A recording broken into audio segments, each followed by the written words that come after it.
because there were two conceits that our leadership class had when it came to globalization. The first is assuming that we can separate the making of things from the design of things. The idea of globalization was that rich countries would move further up the value chain while the poor countries made the simpler things.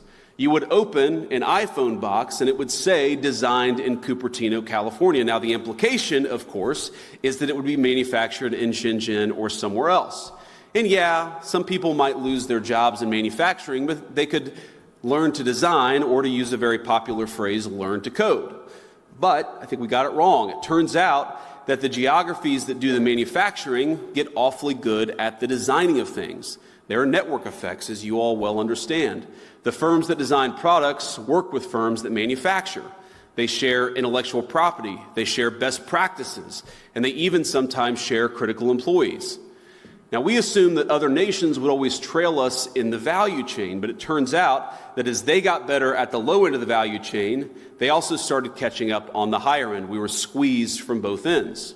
Now, that was the first conceit of globalization. I think the second is that cheap labor is fundamentally a crutch, and it's a crutch that inhibits innovation. I might even say that it's a drug that too many American firms got addicted to.